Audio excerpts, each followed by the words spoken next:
कल एक video viral होती है। अलीज़ा नाम की एक टिकटॉकर थी, यूट्यूबर थी, उसके 1 पॉइंट समथिंग मिलियन सब्सक्राइबर थे और व्लॉगिंग करती थी वो। देखें, उसके व्लॉग्स मैंने नहीं देखे, मैं उसको इतना ज़्यादा नहीं जानता, बट मैंने काफ़ी ज़्यादा कल सोशल मीडिया पे पोस्ट देखी और उससे मुझे इतना दुख नहीं हुआ जितना उस पोस्ट के नीचे मैंने कमेंट्स देखे। कमेंट्स के नीचे लोग ऐसे, प्लीज़ लिंक दे दो, प्लीज़ वीडियो का लिंक दे दो। ये हकीकत है हमारे माशरे की। यही वजह है कि हम ग्रो नहीं कर पाते। अक्सर लोगों के सवाल होता है कि भाई हम लोग तरक्की क्यों नहीं कर रहे, हमारी यूथ तरक्की क्यों नहीं कर रही, हमारी अवाम आगे क्यों नहीं बढ़ रही, हम क्यों आज तक वही के वही नीचे के नीचे ही जाते जा रहे हैं, उभर क्यों नहीं रहे। उसकी हकीकत ये है, हमारी यूथ इसके पीछे लगी हुई है, हमारी यूथ इन कामों के पीछे लगी हुई है। वो अच्छा काम करना ही नहीं चाहती। उनको किसी की अगर राज खुल जाए, किसी की, वो एक हदीस भी है कि आप किसी का राज रखोगे तो अल्लाह आपका राज रखेगा, मगर इनको कोई फ़र्क नहीं पड़ता। वैसे तो हम नाम के मुसलमान रह गए हैं, तो इनको कोई फ़र्क नहीं पड़ता। अब एक बंदे की लीक हुई है, ठीक है, उसकी गलती है, वो एक बाद में बात करते हैं, मगर हम क्या कर रहे हैं, लोग क्या कर रहे हैं, लोग कर रहे हैं उस चीज़ को फैला रहे हैं, औरों को दिखा रहे हैं, मज़े मज़े से कमेंट्स करो, फॉलो करो, लाइक करो, फिर आओ। ये सोच है, ये मेंटालिटी है हमारी थिंकिंग से हम इस इन्वायरमेंट में रह रहे हैं कि मतलब कि अगर किसी की कोई हो भी जाए, किसी की कोई वीडियो लीक हो जाए, और हम ऐसे ही हैं कि मैंने ये आज से चलता नहीं आ रहा, कई दफ़ा से मैंने देखने को मिलता है, मगर मैं कहना तो चाहता हूँ, मगर अब मेरे पास प्लेटफॉर्म है कहने के लिए, मेरा अपना चैनल है, तो मैंने कहा अब कहा क्यों ना जाए, लोगों को बताया क्यों ना जाए कि ये वो वजहें हैं। लोगों को, लोग जो कहते हैं कि हम उभरते नहीं हैं, हमारी यूथ पता नहीं क्या कर रही है, ये वो वजहें हैं। ये सिर्फ यूथ की नहीं है, ये बड़े बूढ़े हद कोई लगा हुआ है इसमें, इसी चीज़ में लगा हुआ है। किसी की कोई अगर हो जाए लीक या कोई आ जाए वीडियो, बस वो कहते हैं कि बस उसको अब उड़ा दो, फैला दो, लोगों को दिखा दो। देखिए, मैं सिर्फ ये कहना चाहता हूँ कि हम मुसलमान हैं, हमें हर चीज़ उस तरह नहीं करनी चाहिए जितना यहूदी करते हैं, काफिर करते हैं। हम में और उनमें फ़र्क है। अगर हम भी वही काम करेंगे जो काफिर करते हैं, यहूदी करते हैं, हर काम आजकल हम वैसे कर रहे हैं, तो हम में और उनमें कोई फ़र्क नहीं रह जाता। और दूसरा ये कि सिर्फ नमाज़ें पढ़ने से सिर्फ बंदा मुसलमान नहीं बन जाता, और भी बहुत सारे असूल होते हैं, हक़ाइक़ होते हैं जिसकी बना पर वो मुसलमान बनता है, मगर लोग इस चीज़ को नहीं समझते। लोग कहते हैं बस नमाज पढ़ लिया थे, पक्के मुसलमान हो गए हैं और बस इतना ही। तो ये हकीकत नहीं है, हकीकत कुछ और है।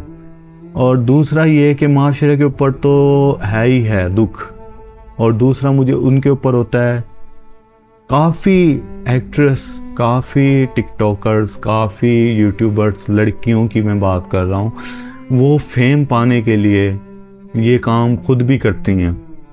मैं इस चीज़ से बिल्कुल भी मुड़ता कि ये वो जानबूझ के भी करती हैं, क्योंकि मैं भी इस एज से गुजरा हूँ, मैं खुद इस फेस में हूँ कि जिसमें हम अब स्ट्रगलिंग कर रहे होते हैं, तो आपको पता चल जाता है कि हाँ यार, इसमें जब बंदा यंग में होता है ना और उभर रहा होता है, जब उसको पैसे कमाने की लत लगी पड़ी होती है और पैसा उसके पास आ नहीं रहा होता, तो वो कोई भी स्टेप लेने के लिए, मशहूर होने के लिए, पैसा कमाने के लिए, कोई भी स्टेप लेने के लिए तैयार होता है। उस एज में लड़कियाँ बहुत गलत काम कर जाती हैं, और जिसका पछतावा उनको पूरी ज़िंदगी भी रहता है।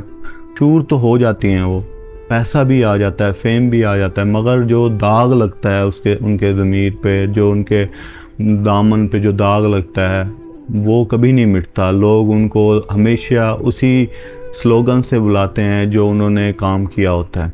अब उसने ये वीडियो कितना वो वायरल हुई, क्योंकि वो वीडियो सुनने में ये आया है इंफॉर्मेशन के तहत कि वो वीडियो किसी के कॉल के साथ चल रही थी, और वो वीडियो उसने अगले ने रिकॉर्ड करी, उस लड़के ने, और उसने वो वायरल करी है। वो उसका आशिक था, क्योंकि अगर वो किसी को ये चीज़ें दिखा रही है बुरहाना, तो आशिक वगैरह ही होगा उसका।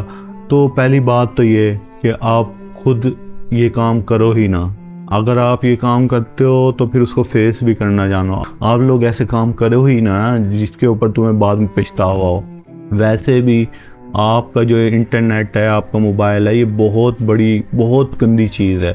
آپ اس میں موبائل میں اکثر کہتا ہوں کہ آپ اپنی گھریلو تصویریں بھی نہ رکھو، کھینچو ہی نہ بھائی. یہ بہت گندا دور ہے، رکھو ہی نہ اس میں. نہ کسی کو اپنا موبائل جو یوزڈ ہو وہ کسی کو بیچو نہ، کیونکہ آپ کو جو ریموو ہوا ڈیٹا ہے نا وہ بھی واپسی آ جاتا ہے، ریکور ہو جاتا ہے. یہ بہت پرانی باتیں ہیں، پھر بھی آپ کو بتا دیتا ہوں کہ وہ بھی ریکور ہو جاتا ہے. موبائل جب آپ یوز کر لو یا تو اس کو توڑ دو اس کو تباہ کر دو، اس کو کسی کو بیچو نہ، کیونکہ اگر وہ کسی غلط بندے کے ہاتھ میں پڑ جاتا ہے تو ہر ڈیٹا ریکور ہو جاتا ہے. اس میں آپ کی فیملی کی تصویریں ہوتی ہیں، آپ کی پرسنل تصویریں ہوتی ہیں، بعد میں پھر آپ کو پچھتاوا ہوتا ہے. تو میں تو یہی سجیسٹ کرتا ہوں، میں کبھی بھی موبائل لیتا ہوں تو میں اس کو بیچنا پسند بالکل نہیں کرتا. میں اس کو توڑنا زیادہ پسند کرتا ہوں، کیونکہ آپ ایک چیز لے رہے ہو، آپ کسی کو دے رہے ہو آپ خود تو اچھے ہو، آپ کو نہیں پتہ اگلا کتنا اچھا ہے. وہ لین دین میں تو اچھا ہوگا، مگر وہ آگے کسی اور کو بیچ دے وہ کیسا ہوگا. وہ اس کی ریکوری کرنے کے ڈیٹا کے چکر میں ہماری ریکوری کر بیٹھے ڈیٹا. تو یار یہ بہت لینتھی گندی ٹیکنالوجی ہے جس کی نسبت سے آپ بہت زیادہ الجھتے چلے جاتے ہو. اب اے آئی کا دور ہے، وہ آپ کی تصویر کو کیا سے کیا بنا دیتے ہیں. تو سوشل میڈیا پہ بھی کم سے کم تصویریں ڈالیں.